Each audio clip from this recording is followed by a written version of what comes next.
A green-tinted screen and braille lettering pops up that turns into the white Lighthouse of Houston logo. The Sightless Voices Unleashing Potential cover art pops up on screen. There's a flash, then clips of Jennifer's eye, her walking down the hall, and reading braille appear. A montage of clips from episodes of the podcast begins with Jennifer talking to our guests and smiling. It zooms in on the Sightless Voices Unleashing Potential cover art. Hello, everybody, and welcome to another episode of Sightless Voices Unleashing Potential. I'm your hostie with the mostie, Jennifer Parrish, and today's guest brings a story of love, resilience, and strength that emerges when life takes an unexpected turn. We are joined by Cindy Larotta. She is a mother, an advocate, and an author whose journey began the moment her son Elio entered the world. Elio was born without eyes, and she quickly had to learn what it means to raise a child who experiences the world differently. Cindy has built a life anchored on community, hope, and the joy of watching her son thrive. But additionally, she is an author. She's the author of Elio Ever After, A Story for All, which is a beautiful children's book inspired by her son's journey and the universal message that every child deserves to be seen, valued, and celebrated. So Cindy, welcome. Hi, Thank you so much for being here. To begin, why don't you just introduce yourself and then tell us a little about Elio and his vision loss. Yeah, so hi, I'm Cindy. A little bit about Elio and myself. Oh, where do I start? So Elio is my special little guy. He was born without eyes. He has a SOX2 gene deletion. He was actually the first visually impaired person that I ever met in my entire life. So I was thrown into this world unexpected. About SOX2 gene deletion, it's pretty much like a genetic disorder where the eye gene is deleted, and there's a lot of other things that come along with that, and it's different for every kid. For him, he's been doing really great. He's walking and talking and being very independent. He's very curious about the world. He's a social butterfly. He loves to go out and he gives everyone hugs. He's just so full of love and light, and he inspires me every single day. So yeah. Awesome. All right. So before we continue, of course, we always describe our set for our blind and low vision viewers.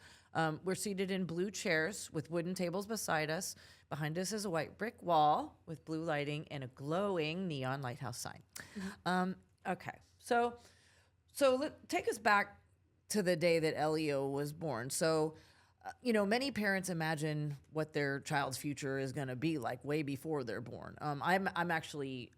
I was born with a vision impairment, so my parents had to figure it out at 19. Like, what the hell? What is this? What is this? And I'm sure my mom's out there going, "Yep." So I'm sure you can absolutely relate to this. So, what kind of emotions came up at this moment? Yeah, so I mean, I was shocked. They didn't tell me anything during pregnancy. Everything went great during my pregnancy.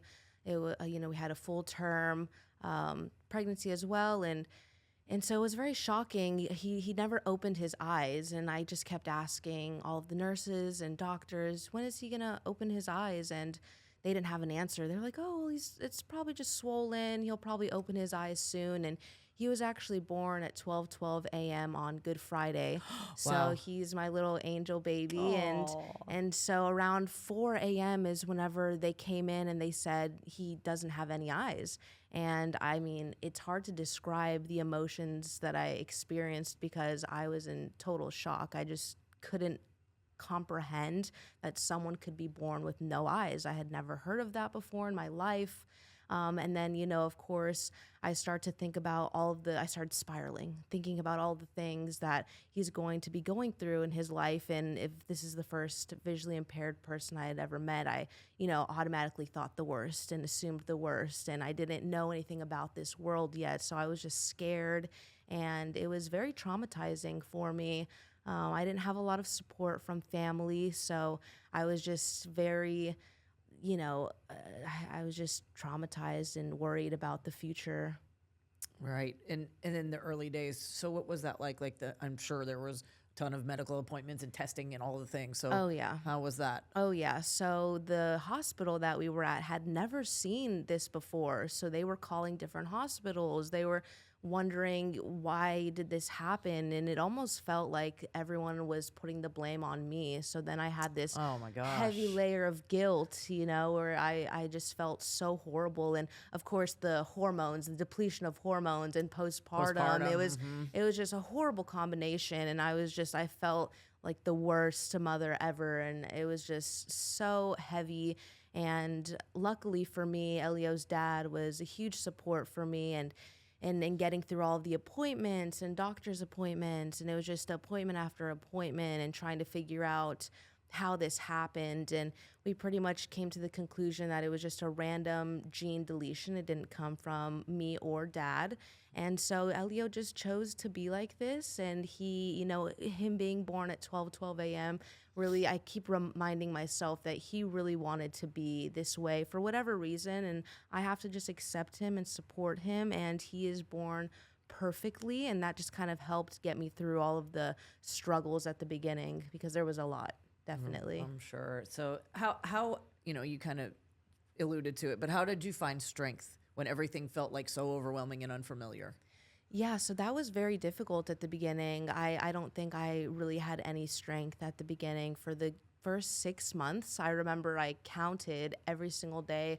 I cried all day, every day, and it was so overwhelming and so intense. And really what helped me get through that was Elio's dad. He was very supportive, and he was very positive about the entire situation. And at the end of those 6 months is whenever I finally just said, you know what, I have to make the best out of this situation. I can't just, be thinking the worst. And I think what also helped was getting informed. I just dove into this world of visual impairment and how they experience the world. I talked with a lot of people that are visually impaired. I read a lot of books. We got a mobility and orientation teacher and a visual impairment teacher, and I just started bombarding them with questions and just learning everything that I could. And once I learned a lot about this world, I started to feel a lot better. Like, okay, I can do this. He can do this. This isn't a disability or a challenge. It's just a different way of living, and we can navigate through this with strength and with love. Yeah, everybody says that, and it's so true. It's just different. It's different. You know what I mean? And then what do you wish people understood about raising a blind child?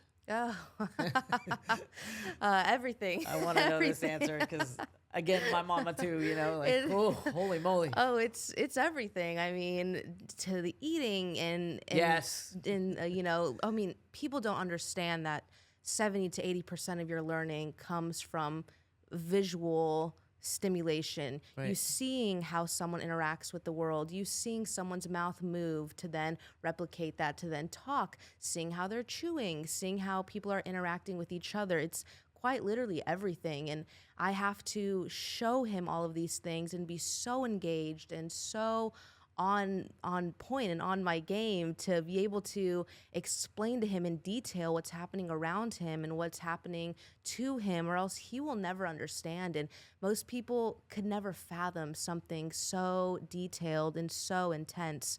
And so it's interesting when people come to me and they're so confused, but I do like to educate them. I think it's important that people understand that it's not easy raising a visually impaired child. It takes a lot of work, but at the end of the day, it's all worth it. Absolutely. How old is Elio? He just turned 3. Oh, awesome. Yeah. Yay. So we got a whole bunch of stuff ready for him over here at the Lighthouse. Yes, we'll talk about that later. What dreams do you have for Elio as he grows, and not in terms of sight, but in terms of, joy and confidence and possibilities?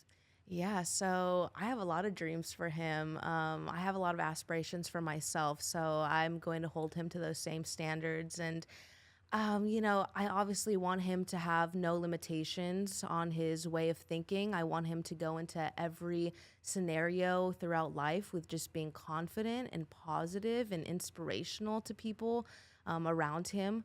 I want him to do whatever he wants to do, and I'll always support him no matter what. I just truly want him to live life with unconditional love, spreading unconditional love, and just be happy and just keep it simply just like that. Absolutely. Okay, well, let's talk about your book because this is really cool. So you wrote a book inspired by Elio. So what sparked the idea for Elio Ever After?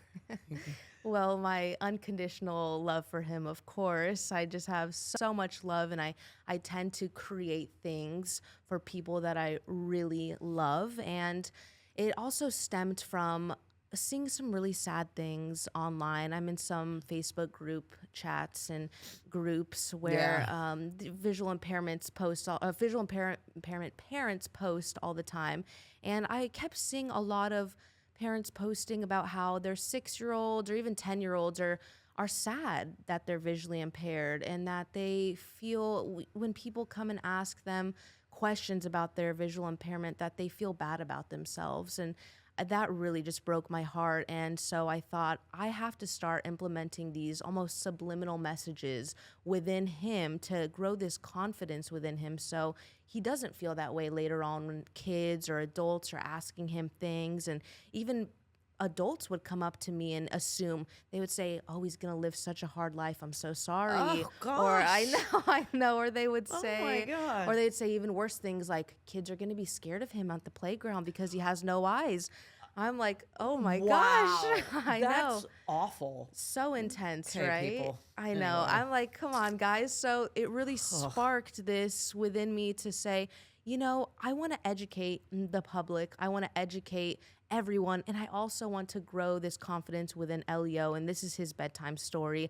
I recorded it so he listens to it every night. If I don't actually tell him the story as well, we made a Braille version as well as the tactile version that hopefully we can do soon for all the other visual impaired kids. How cool. But it was pretty much sparked from wanting to just empower him and empower other children.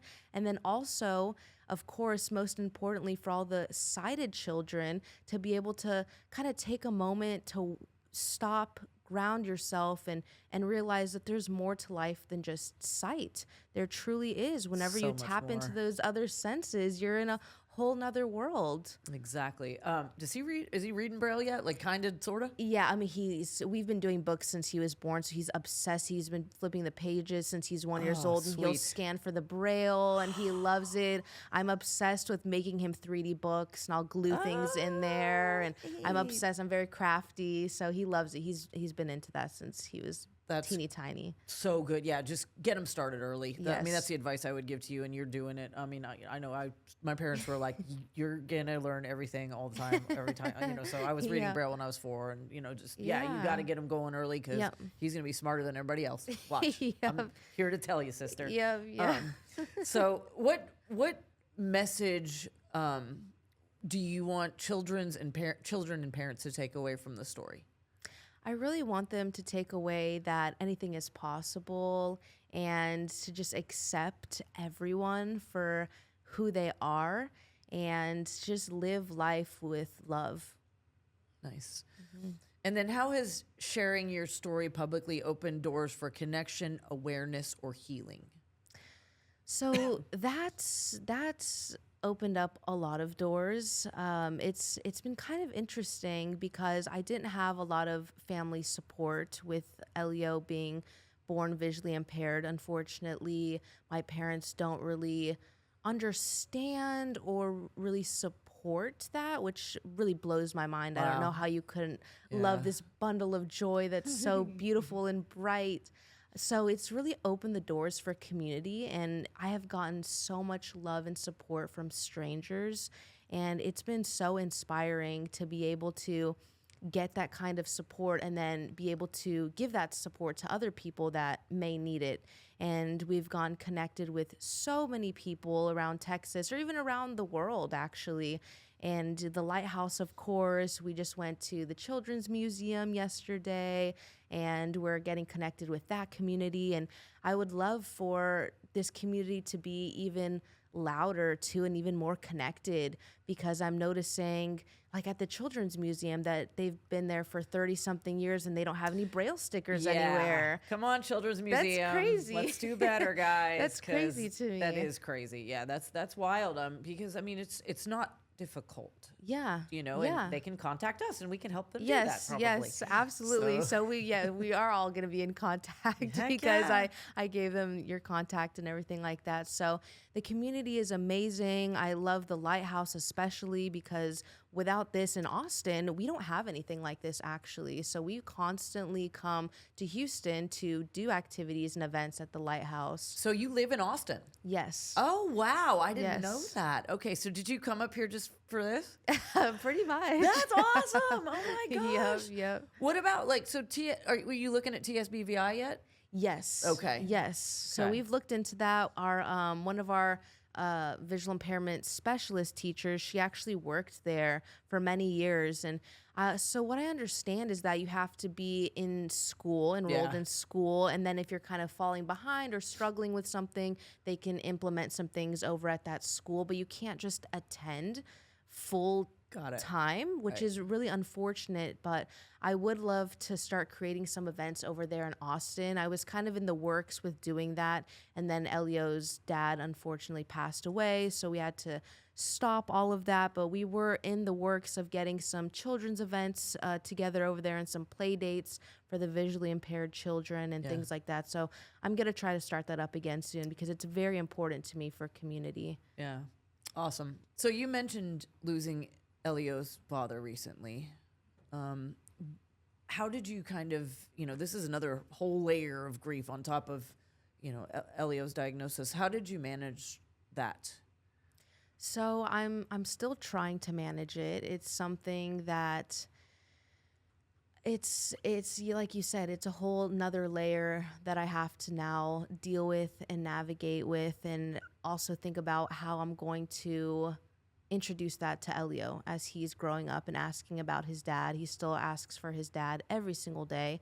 And it's also something that I'm trying to learn how to navigate with how he passed. He unfortunately was struggling with mental health and wasn't able to overcome that. And so I want to make sure that Elio can stay mentally strong. I want to make sure that if he's ever feeling, any sort of negative thoughts or emotions or overwhelmed with stress or the external pressures of the world, that he feels safe enough to talk about that with the community, with me, with other people, and ask for help. And I think it's important that everyone feels, that they're not alone, that they can ask for help from anyone, whether it even just be a stranger. And there's people like, me, who could be a stranger, and I'll always be a listening ear and be supportive and things like that. And I'm not the only person like this in the world. So it's a struggle and it's a challenge every day to deal with those emotions and to deal with the idea of what happened and thinking about the future and being a single mom now to Elio. But I feel like I have him now as this guardian angel that is putting so much power and strength into me to help me move forward and help me be a voice for him and for mental health awareness, and as well as for the visual impaired children and children in general all around the world. And it's a struggle. It's difficult, and I don't know if I'll ever overcome it or get over it, but I'm definitely learning a lot through this experience, and I hope that I can inspire others with my story and what I've gone through. And it's so heavy and it's so deep and intense. I hope that other people that are going through struggles can find some sort of silver lining within their experience after hearing that other people have gone through things that are also really traumatic and harsh as well. And so again, you drove all the way up here, and you come up here for all of our Lighthouse stuff. So Yes. tell us about your connection to the Lighthouse of Houston. So what resources and things like that have been most meaningful for you and Elio? Yeah, so he's teeny tiny. He's a little baby right now. We've been coming since he was first born. So there wasn't too many things that he could do just yet at the Lighthouse, but just getting connected with everyone Right, it's has more been for you to yes, kinda learn. exactly. For me to learn, be in this world, and just have him meeting new people and experiencing things. I think it's so important for him to be experiencing everything so he can learn all of these different ways of living. So, and of course, the events. That's the main thing that we've been doing here at the Lighthouse. We've been to the beeping Easter egg hunt every single year, and he's loved it every single year. And we'll keep coming to all of the events that I think would be beneficial for him. And as he keeps growing older, maybe he can attend some of the older events. But yeah, that's pretty much what we've been doing here at the Lighthouse. You mentioned the beeping Easter egg hunt. We do all kinds of events like that, and we have a wonderful person down in the recreation department. Her name's Kathy, and she gets it going, man. And It's I was amazing. telling you before we started filming about the Halloween carnival that they do, and it is like Yeah, mind blowing. we'll be here for that this year. Yay! Well, so what is it like experiencing activities like this designed with blind children in mind? Oh, it's amazing. It's awesome. I love it. Without this, I don't know how he would feel. I feel like he wouldn't feel included. I feel like he wouldn't feel it helps him feel special. You Yeah. know, it helps him feel like he has activities that he can engage in. And it means everything to me. I'm so grateful for you guys. I'm so blessed that I can bring him to these types of events and a place like this. And I hope that we can create more spaces for him like this and other children, of course. And I'm really passionate about that, just having the world be more inclusive. And you guys have really inspired me to do that. Thank you. And I'll tell you what, it's so cool. Like I've worked here for 26 years. So I'm old, but anyways, but like hearing the fact that people are coming from other parts of the state Yeah. to come hang out with us. Yeah. That makes it, it just makes us feel so special. And we really appreciate all of the love, cause that's really cool. Yeah. How has finding, a community of parents and professionals and blind adults even shaped your confidence and then your hope for Elio's future?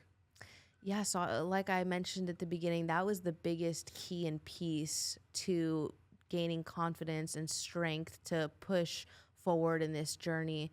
And without the community or meeting people and them telling me, hey, it's a little bit different, but he's going to be okay and he can do anything he wants at the end of the day, that really helped me to change my beliefs around what I originally had thought. And there's not too many, it's unfortunate, there's not too many children with the SOX2 gene deletion. There's about, I think, maybe 3,000 kids in the entire world. There are people in the entire world that have this. So it's very, very rare. So it's hard to connect with those families, but there's obviously a lot of visually impaired people in the world. So just connecting with them and asking about their experiences and also asking about tips and tricks. What can I do with him? And just asking all the questions. I just do interviews with like everyone. I'm like, okay, give me the rundown. What can I do? What will, make me the best parent for him? And it's been so helpful. Without that, I don't know what I would do. I wouldn't know anything. Yeah. Especially the visual and impairment and mobility and orientation teachers. They completely transformed my entire world in my life. I love them so much. We still are in contact with them since we were displaced for a little bit. Right. We had to stop seeing them, but we're still so connected with them, and they completely changed my entire world view of how to view this and empowering me. So I'm so grateful for them too. Right. And even, setting up your home and doing all that Yes. kind of stuff. Like Yes. they're so great for all of that. Cause Yeah. you're going to learn Yeah. that your home is going to be littered with bump dots. Yeah. Like they're going to be all Yeah. over everything. Oh yeah, we have a swing in our living room. We have a trampoline. I Nice. went crazy in there. I was like, let's do Nice. everything we can do. I love it. Yeah. Your story is deeply, deeply, deeply moving. It's so cool to talk to you. And it's not because of the challenges that you faced, but because of the love and the creativity and the courage that you bring to motherhood.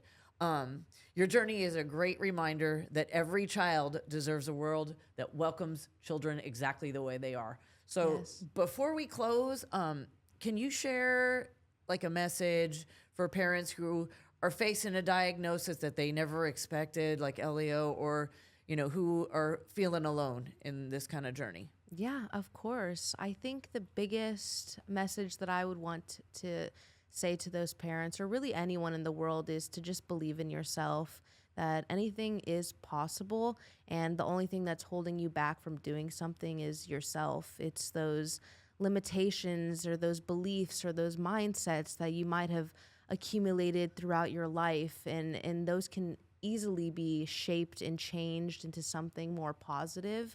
And as soon as you start to give yourself that self-love and self-belief, you can walk throughout the world with confidence and be more positive. I think that is the biggest key to life, really. Absolutely. Well said. And again, thank you for sharing your beautiful story with us today. This has been an awesome conversation. Your voice is a reminder that community and compassion and connection can transform even the hardest thing into something that's very, very meaningful. So this is wonderful.